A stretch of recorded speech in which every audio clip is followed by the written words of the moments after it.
Okay, so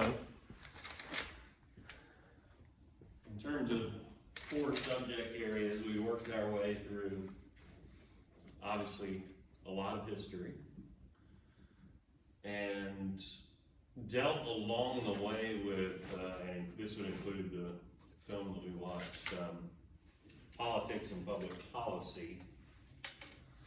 So it remains for us to take a look at psychology. We'll have Professor Turner Pugh talk to us on Wednesday, hopefully, about that. Arts and Humanities, Professor Rawls is going to talk to us about that. Economic empowerment we'll deal with, I'll talk about that. And then here today, sociology, or African American society and culture. Just unlike with history, where we dove in pretty deep, these will be very broad and brief overviews, apropos of an introductory to the field course. Obviously, we spend a lot more time on history because I'm a historian and I get to do what I want. So, but also too, from our introduction to the field, that history is in fact a foundational subject area. So I wouldn't feel too bad about it because that's the case. So let's talk about sociology in general, talk about Black sociology and sociology within African American studies. First of all, and this, by the way, this is all coming out of chapter 4 of your textbook. So, whereas with history, we kind of flew by my radar and maybe got outside of the textbook a little bit, this will be back to like the first couple of weeks where we are aligning perfectly with the information that's coming out of your textbook. And again, this will be chapter 4. In fact, most of this is coming out of the first, I don't know without it in front of me, but probably 10 pages or so. It's a long chapter. But I would say certainly within the first like 15, 20 pages of that chapter. First of all, sociology defined, very simply, ology means study, socio means is society. So at the most simple or basic level, this simply means the study of society. If we want to get a little bit more complex, we could say, okay, the study of human relationships, of values and beliefs, the organizational structures of societal groups.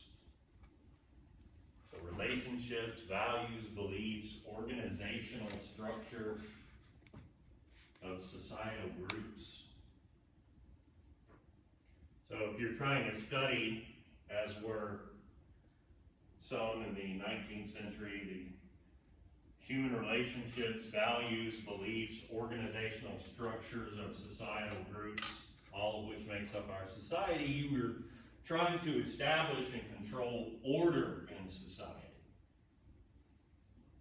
The term itself was coined by a French philosopher named Auguste Comte in 1839. Comte's intention was to study human order and relational harmony. He's a proponent of what we would call nowadays law and order, not necessarily the sort of code word dog whistle version that we looked at in our last few lectures on politics and race, but the idea of here are our norms and values, and here's what we do to stay within the bounds of those norms and values. Other leading early figures, Emile Durkheim, French scholar, as was Comte, Max Weber, German scholar. Durkheim and Comte wanted to establish codes of values and morality outside of the institutional church or outside of any religion. So the thinking is, how can we establish a set of norms or values or beliefs to live by or to hold people accountable to that don't necessarily flow out of institutional church dogma. Weber himself is noted for the idea of the Protestant work ethic, the idea that Protestant Christians worked or were committed to the idea of working extra hard, and that this supposedly aided in the advance of capitalism. Weber is also noted for the notion of what they call an ideal type. The idea that there were ideal versions of social or non-social behavior that you could use for purposes of comparisons for studies. Like to say, okay, here's the ideal way that whatever institution, family, church, whatever, community organization should function. Let's compare that ideal type or version of how an institution should function with what we see in fill in the blank place in time. And then there's Herbert Spencer. You guys are familiar, I'm sure, with Charles Darwin, who explains for us the process of natural selection and evolution of species over time, how species will adapt and evolve. And Spencer takes from Darwin this notion of natural selection and adaptation and evolution and applies it to human civilization. And it's Spencer who is responsible for the idea of the, quote, survival of the fittest. The idea that the fittest or best, perhaps even races of people, will adapt over time and emerge dominant, supreme. And in the hands of Europeans, white Europeans in the late 19th and early 20th centuries, they look around the world and see that they alone have industrialized, and many take from that the notion that, well, clearly we have risen above. We are the fittest. We are the exceptional race of people in the world. So social Darwinism is what this is known as. Spencer's version of Darwinism, social Darwinism, the idea of the survival of the fittest in racial terms even. The whole point of your textbook walking you through, perhaps not the entire point, one of the main points of your textbook walking you through the ideas of Comte and Durkheim and Spencer is that this field of study, sociology, is founded upon a white European worldview. That's the point. Sociology is a field of inquiry or study is founded upon a white European worldview and not an African or Afrocentrist one. And amazingly, these early scholars largely ignore the African slave trade and the existence of slavery in the New World, which is astonishing considering you're trying to establish codes of values and morals, and here you have the mass system of commodification of human beings for profit, and this is not something that these scholars felt compelled to spend a lot of time on. I think that tells you a lot about the field. And so it's incumbent upon us in African American studies to turn our attention away from some of these scholars and towards perhaps people like Charles Johnson, who we've talked about in here. Certainly we have talked at length about W.B. Du Bois in here. So that is what we will do.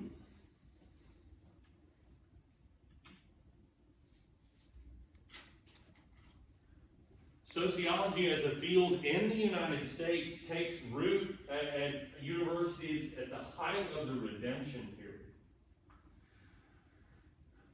You'll recall that this is in the late 1800s, late 19th century, as Reconstruction was being overturned and as white supremacy was being installed in the South and elsewhere.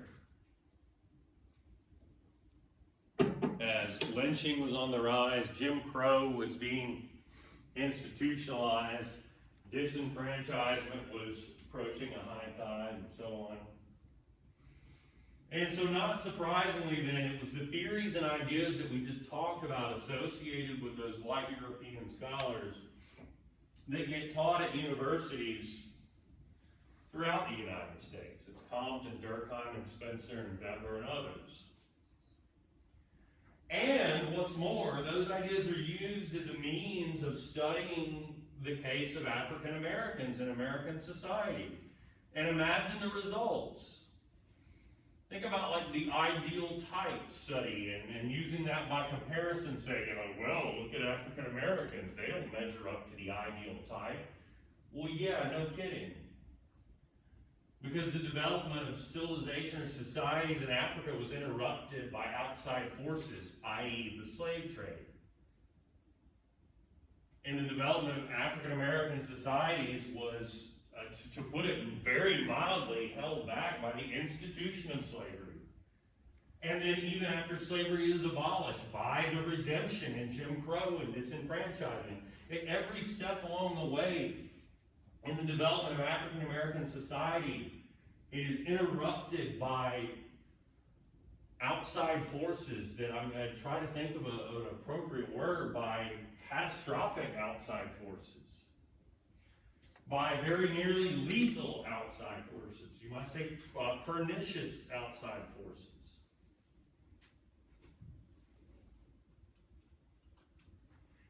And consider too that European and white American scholars viewed the field in general as a path to order and control and harmony. How does that apply to, or how does that add value to a people who have been subject to enslavement and second-class citizenship? So it's not surprising that African American scholars have seen the field quite differently. And I'll quote here and a couple of times elsewhere directly from your textbook, and you don't have to write this down word for word because it is in your textbook, but Black American scholars have seen sociology as a, quote, medium of social introspection. That is, looking back into ourselves and into our society and thinking critically about that. Social introspection, especially relative to racism and racial inequality in the political and economic spheres of American society. So, a medium of social introspection relative to racism and racial inequality in the political and economic spheres of American society. In other words, Black sociologists saw the field as a way to critically examine American society and to form a basis of protest. So you've got these European, white American scholars who view this as some sort of search for order and harmony. African American scholars see it instead as a medium of social introspection relative to racism and racial inequality in the political and economic spheres of American society. So, medium of social introspection relative to racism, racial inequality in political and economic spheres of American society. But to put that another way, more succinctly, they see the field as a way to critically examine American society, one. That is, to look at American society and say, what's wrong here? Critically examine American society. And two, to form a basis of social protest. To put an intellectual foundation upon which we could build some sort of protest against what we see as wrong in our society. That is, what we see when we, quote, critically examine American society. Does that make sense? We got it?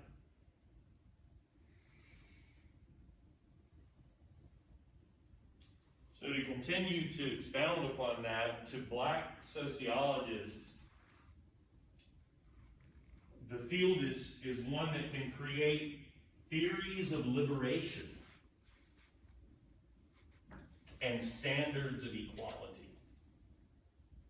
Theories of liberation and standards of equality. And to them, to black sociologists or those who were practitioners of black sociology, be they black themselves or otherwise, it's impossible to approach the subject from absolute objectivity.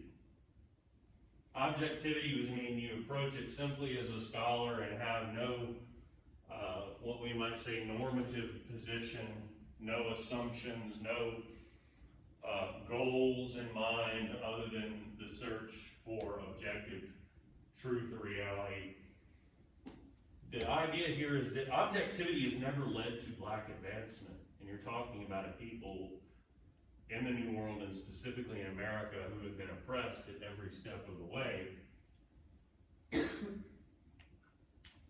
And there have been those constant disruptions in African American social development that we mentioned, from the slave trade through slavery, through Jim Crow and redemption and disenfranchisement.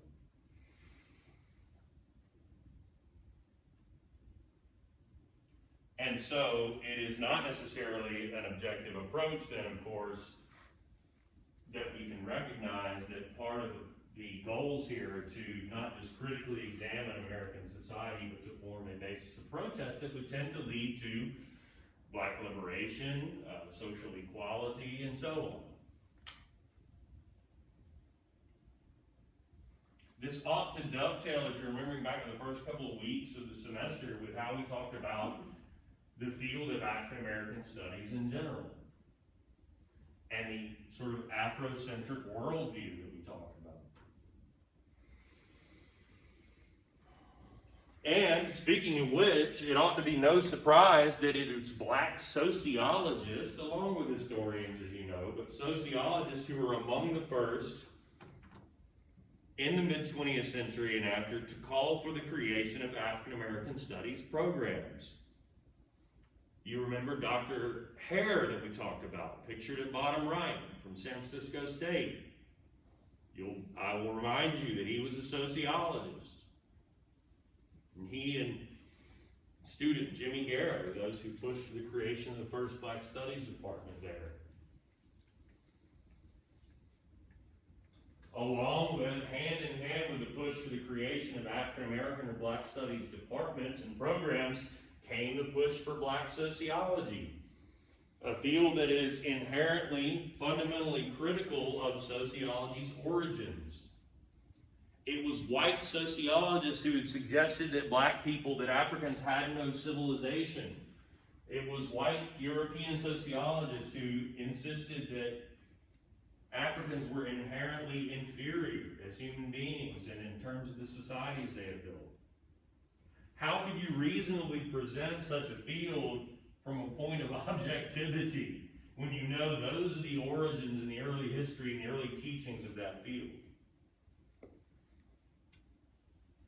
Black sociology then begins with Du Bois. A historian by training and by his graduate degree, yes, but in essence, in many ways, in terms of his work, a sociologist.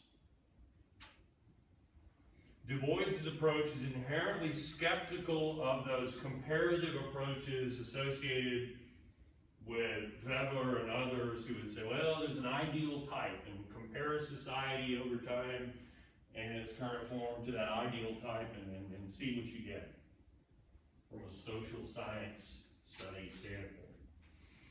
He's skeptical of the empirical approaches associated even with the so-called Chicago school or the empirical school. You may remember from our early discussion of black intellectuals talking about Charles Johnson and those early African American scholars educated at Chicago who were early sociologists and published these path-breaking studies that are important, yes, but Du Bois would be critical of some of those in their empirical approach. An empirical approach relies on figures and studies and mathematical studies and charts and graphs.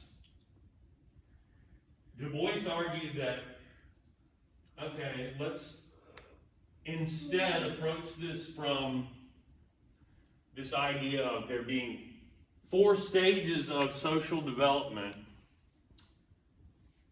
absent any outside factors. That's the important, crucial point here, that Du Bois theorizes a 4-stage development of society that ought to proceed as such if there is not outside interference, which we know in the case of African American society, there is again and again and again the interference of these pernicious or devastating outside forces. But nonetheless, Du Bois lays out, okay, here's what should be happening.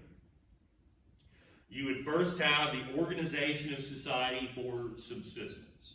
Subsistence means just what you need to survive.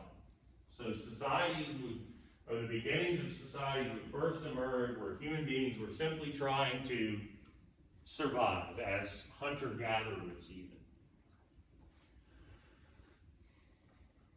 And then stage 2, you would have what he would call accumulation mechanisms for future subsistence. That is, how would you accumulate foodstuffs and whatnot such that you weren't simply moving from place to place, constantly simply trying to survive.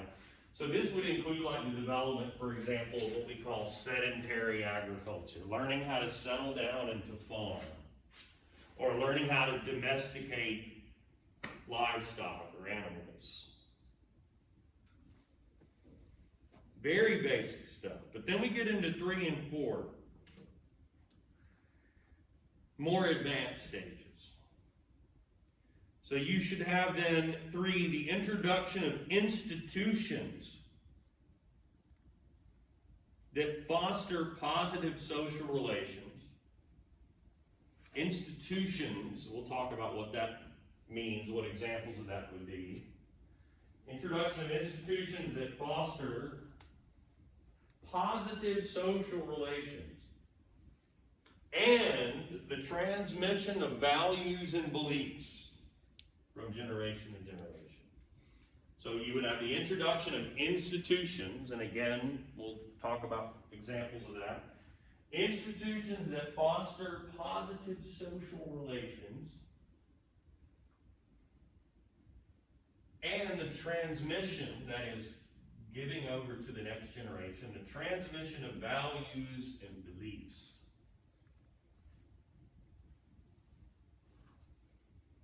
So that's 3. What would be stage 4?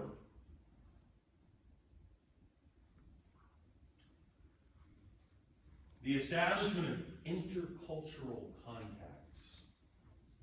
Connections with other cultures, in other words. Intercultural contacts. That would tend to facilitate trade and the sharing of beliefs. So intercultural contacts with other peoples, other cultures, with whom you could trade, and therefore also not just trade goods, but share ideas, share technologies, share beliefs or value systems. Intercultural contacts, trade, sharing of ideas. Again, all of this assumes there are not outside forces of interference that could disrupt this 4-stage development. And above all, Du Bois would argue that you need a, quote, indigenously determined trajectory of societal development. You don't have to write that quotation down. What he means by an indigenously determined trajectory of societal development is you yourself as a people ought to get to determine for yourselves the path of your society's development. Meaning it should not be put upon you that it should develop one way or the other, or you should not be, of course, limited by outside forces in that development, which is precisely what happens to the development of African American societies, again, over and over and over.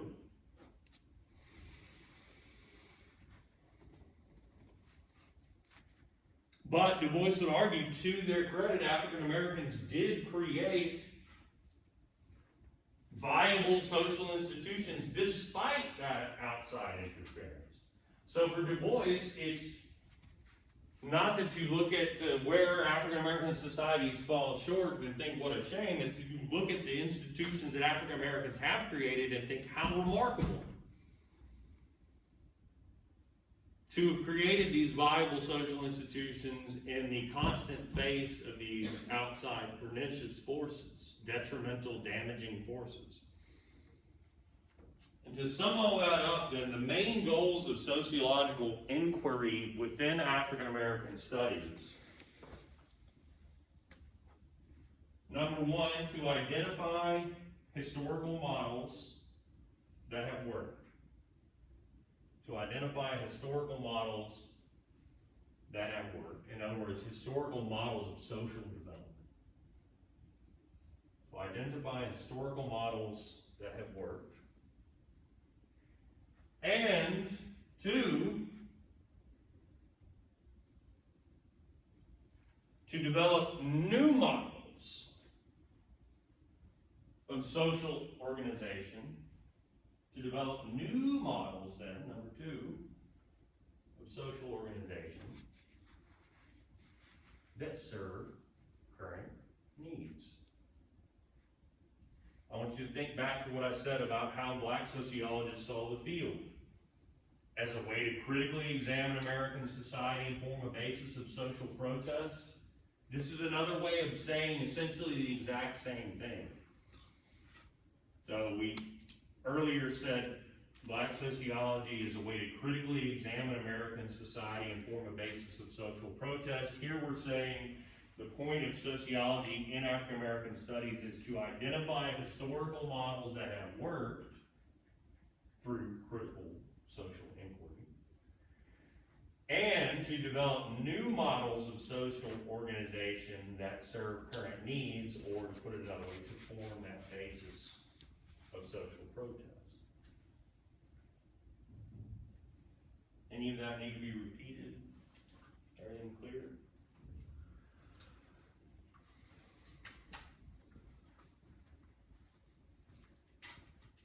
So that racist cartoon at the top there is a depiction of the idea of the white man's burden. This is an outgrowth of social Darwinism. You know, if you take it as the idea of the survival of the fittest in your own time in the late 1800s was that, well, white European people and Americans had industrialized, so clearly we are the superior race of peoples of the world, and you might take from that the notion that it is the, quote, white man's burden to spread that civilization to other inferior peoples of the world in places like Africa and South Asia. The real point of this is to say it's the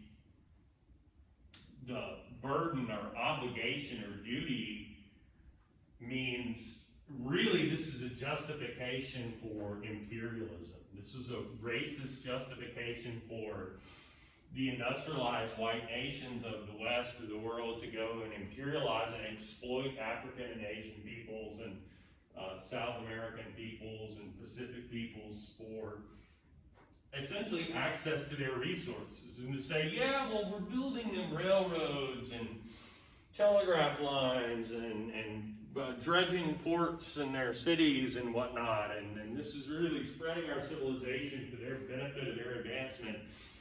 It's a racist excuse after the fact, and it all comes out of early white sociology. And we have to always bear that in mind.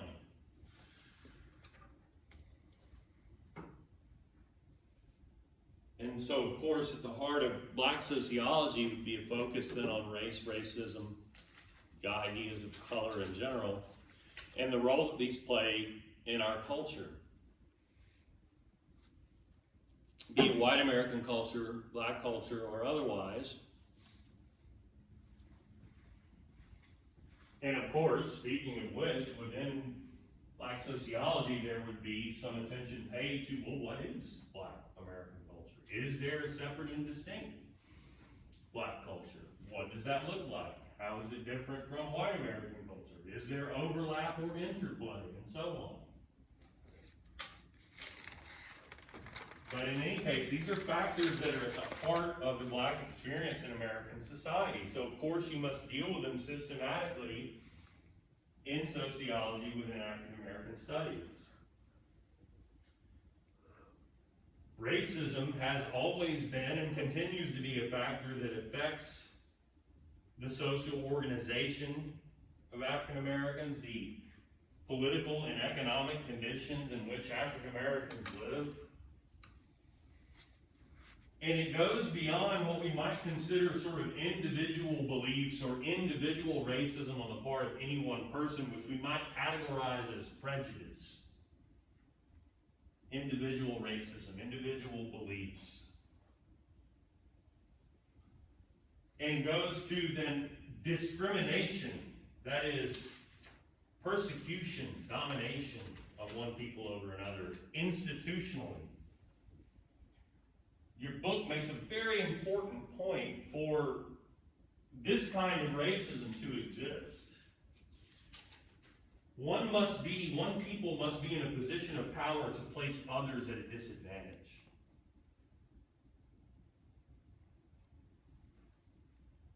That is a fundamental element of racism as we understand it systemically or institutionally in our society.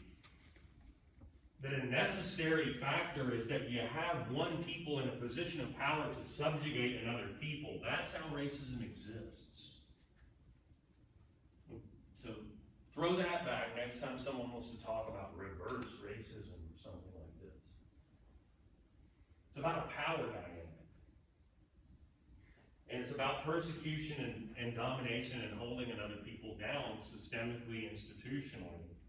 It's manifest in the policies of the social, political, and economic institutions of a society. Look no farther than the voting law that this state just passed. That's an example of institutional racism in the 21st century form, where, as you know from our study of history and politics and public policy, has gotten more clever and refined than the old Jim Crow days. As for race itself, as we discussed at the beginning of the semester, race is a social construct, and skin color has little relevance biologically or even sociologically speaking, but it's been used to justify oppression. And so in black sociology, it is critical.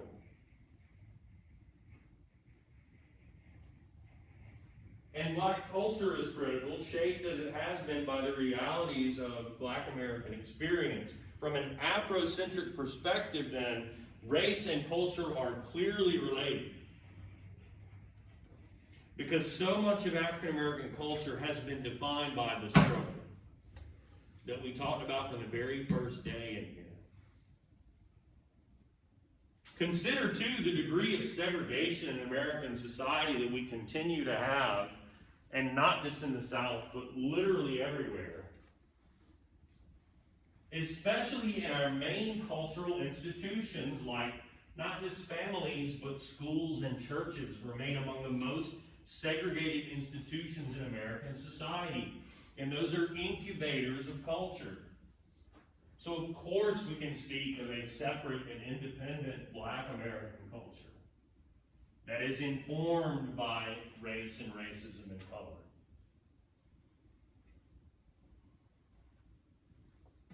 So consider that Afrocentric perspective, in other words.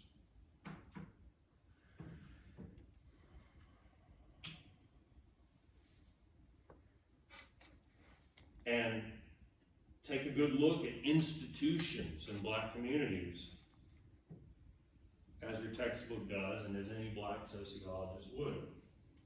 The Du Bois model that we talked about emphasizes institution building for positive social development.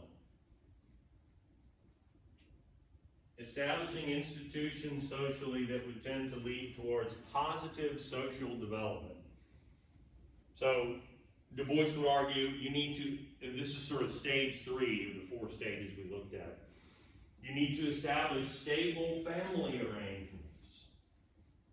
And again, every step of the way here, I want you to think about how that would look had it not been for the constant outside interference of those pernicious or damaging forces from without African American society. What would it look like had African Americans been able to establish stable family arrangements without outside interference? Something that the Moynihan Report wouldn't consider. You remember after all the riots in the 60s, those 2 reports came out? And the Moynihan Report said, oh, it's the failures of the black family. They don't have fathers. It's a bunch of single mothers, and then young people don't have role models. You're not considering the outside forces. As did the other report, the Kerner Commission report, which said, consider the effects of systemic racism when you're talking about the possibility of establishing stable family relationships. What would be other institutions? Religious organizations, churches, and belief systems. And consider not just the Christian church, but the role of other religions like Islam. When we talk about the Nation of Islam and Malcolm X and others.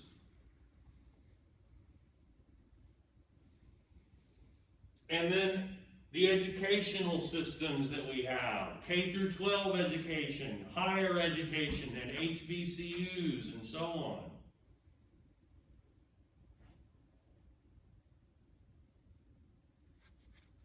Du Bois also believed that along with focusing on institution building for positive social development, there needed to be a de-emphasis on class. That you did not want to see the fracturing of African American society along class lines. In his time, and certainly between his time and now, there's been a tremendous growth in the African American middle class.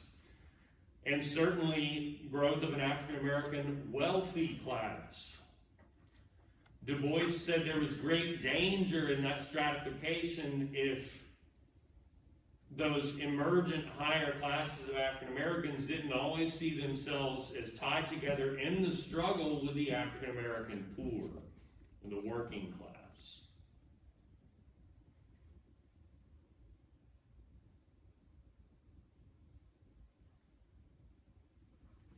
For Du Bois, it was about those institutions then across class lines contributing to the creation of what they call social capital. Social capital is what helps foster positive social growth. Foster positive social growth. What does it take to build social capital which fosters positive social growth?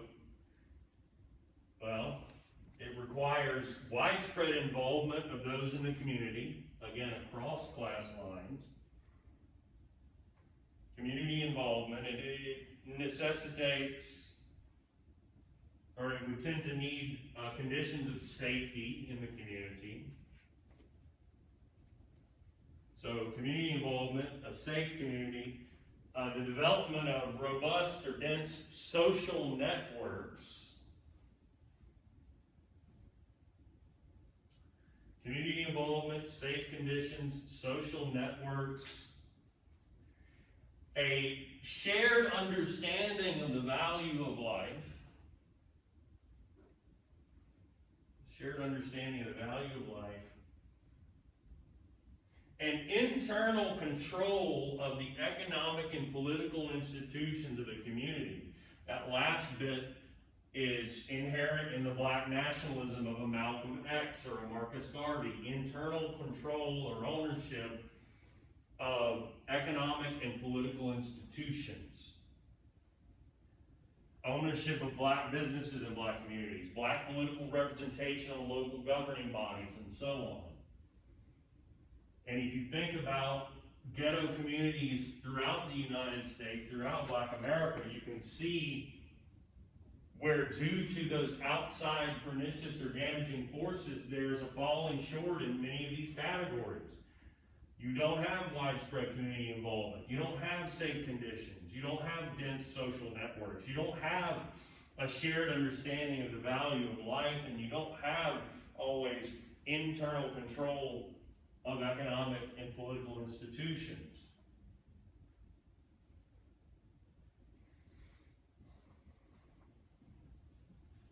Both sides means what's the focus? What should the focus be on? And the focus, I said, should be on creating social capital to foster positive growth, which requires the things we just listed off: community involvement, safety, social networks, understanding of the value of life, internal control of economic and political institutions. And your book walks through some other social institutions to consider, and I just picked out a few. Consider at HBCUs and otherwise, not just at HBCUs, but at institutions of higher learning throughout America, the so-called Divine Nine Black Greek letter organizations. Kappa Alpha, Delta Sigma Theta, Phi Beta Sigma, and so on. There are many illustrious alumni from those organizations. Atlanta Mayor Keisha Lance Bottoms, Delta Sigma Theta. The Vice President of the United States, Kappa Alpha. Many, many more. So these can be institutions for positive social development. These can be institutions for the creation of social capital, along with the HBCUs themselves, which serve as sort of meccas for Black society. From Howard to Fisk, to Morehouse, to Tuskegee, and many, many more. On the flip side, consider the Crips, the Bloods, BGD, Gangster Disciples, and so on. Formation of gangs and communities among youth, particularly in the cities, formed in many cases for safety, but that tend to steer young people along paths that would lead them to incarceration, particularly in the age of mass incarceration that we've been looking at in the last couple of weeks, towards blood feuds that would lead them to being killed, or them killing someone else, towards perhaps drug addiction or selling drugs and so on. These are institutions created out of desperation that tend to work to the detriment of the development of Black society in America. And then your book gives you a sort of mixed bag view of sports institutions in the United States and Black America. And of course, sports becomes one of the early avenues for some within America that are African American to rise to heights of great wealth and even fame. But that provide a sort of, you might say, outsized focus for some young people if they think, well, the ways for me to get ahead is I'm going to, I've seen what people have done in my community. The people that have become wealthy and successful from here are all, great athletes. And so that's my path to advancement, as opposed to them being able to think, well, I've seen people come from here and go out of this community and be great attorneys or judges or very successful business people and so on. So it perhaps has this sort of outside influence. And you could say the same of music and hip hop or rap, and providing that sort of outsized influence upon people's life and career choices, even though it does in fact provide vehicle for incredible success and wealth for a lot of people. And I think your book does a good job of sort of dealing with that. I've provided a very cursory overview.